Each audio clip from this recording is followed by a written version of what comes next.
Fortnite Chapter 6 Season 2 is here, and a new gold rush has taken over the island of Oninoshima, bringing criminals and tyrants to the island, including our new antagonist Fletcher Kane, who's already taking full advantage of this island's newfound riches. But it would seem that this wolf may also have a connection with one of Fortnite's most iconic characters who's currently on his way to Oninoshima. So while we're only a couple of weeks into this new season, we've already got our fair share of new lore that sets up Season 2's main story. So in this video, I'll be catching you all up with everything you need to know that's happened since Daigo defeated Shogun X during the mini live event. This also includes updates on what our characters we met last season are up to now, as for once, Fortnite didn't throw their entire cast away when this season's changed. Continuity is back, baby! So let's jump right into things. So in case you either haven't seen my last video covering Season 1's full story,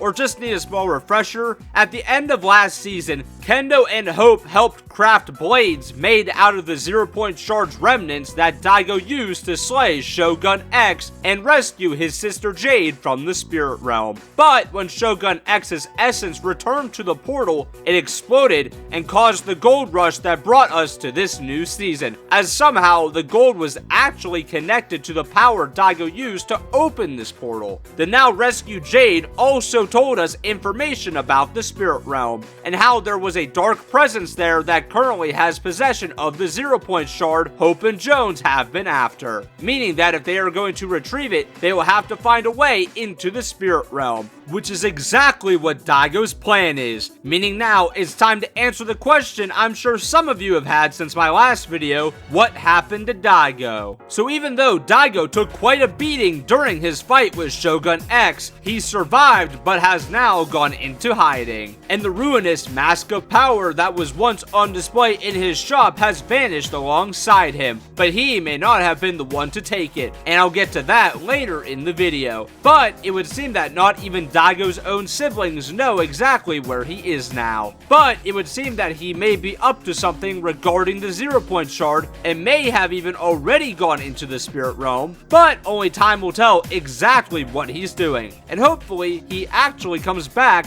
unlike another older sibling. Jade is now back on the island and seems to have joined Hope's team, and so has the Night Rose, who is now free from Shogun X's captivity. Shout out to the Night Rose for being Fortnite's first villain in years to survive her season. Everyone give her a round of applause. Alright, jokes aside, the Night Rose is now seemingly hanging out with Jones over at Demon's Dojo, where she seems to be trying to explain an incoming darkness to Jones, who, being the only other character that's centuries old, would be willing to listen to a demon. Who the Night Rose is describing is likely the dark presence within the spirit realm, who seems to be sharing traits with one of Fortnite's past villains, the Nothing, who we last saw leading the last reality during Chapter 3 Season 4, and I really do hope this is the direction the storyline heads this chapter, as it would be great to finally wrap up loose ends with the last reality storyline, and this would also explain why the Night Rose is hanging around with Jones this season, since he's the only known survivor from the whole Chrome incident. Still want to know how he escaped that whole mess, if I'm being honest. But finally, we need to move on to Hope and Kendo, who are seemingly becoming more than just friends. And this is also making Jones act like a concerned father, but he'll be fine. Honestly, I love how Hope has basically just become Jones's adopted daughter. But that aside, it would seem that Hope and Kendo truly understand one another, and will likely be seeing this relationship continue to grow over the course of Chapter 6's story. I'm sure all of the Kendo-Hope shippers are absolutely loving that this is basically canon now, especially since Fortnite tends to stay away from romantic relationships after this happened in the comics. But that's what's going on with our cast from last season, and it would seem that for the meantime, they're taking a backseat from the main plot, though I feel like they'll be back at the end of this season, when this season's plot eventually merges into Chapter 6's overarching story. But for now, it's time to tackle what in the world is going on with this new cast of characters. So this season, we have been introduced to a new villain named Fletcher Kane, who plans to take full advantage of the sudden gold rush that's hit the island. This wolf is a wealthy businessman who owns a company known as Alpha.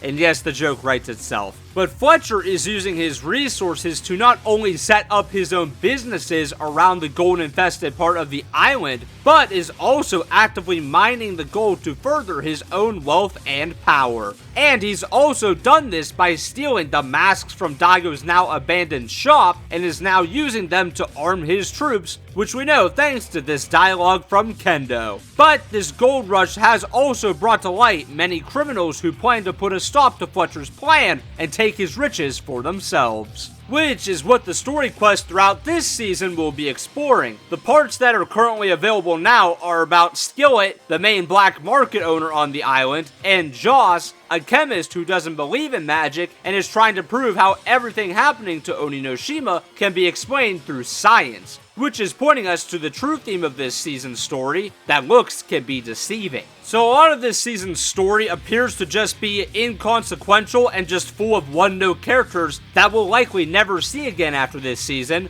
but one skin in this battle pass is extremely crucial to this whole chapter's story: Midas. Think about it this way. As funny as it is to think Midas, the guy with the golden touch, is here to steal gold, he's not. And in fact, he's actually the key to getting the 0-point shard out of the spirit realm. So we learned last season that only spirits may enter the spirit realm, and the only other way to enter is to be cursed by the Oni, but that leaves the cursed victim trapped inside. But what does any of this have to do with Midas, you may be asking? Well, thanks to this leaked dialogue, we know that this Midas is in fact the Midas we've been following since Chapter 2, and the same Midas that was rescued from the underworld in Chapter 5, and even though Midas has returned to the realm of the living, we know thanks to the second style of Ascendant Midas, he is still technically a spirit, meaning that Midas is a dead man walking, and is the only person who can enter the spirit realm. This is also alluded to by this alternate style of Outlaw Midas shown through a leaked loading screen, where you can even see skulls similar to the underworld's on his outfit. So my theory is that Midas plans to steal the 0-point shard, and he'll be recruiting the rest of the characters we meet this season for the true heist, stealing the 0-point shard from the spirit realm. So yeah, all this stuff with Fletcher Kane is just to keep us distracted from what's really going on with this story. Though for now that is just a theory,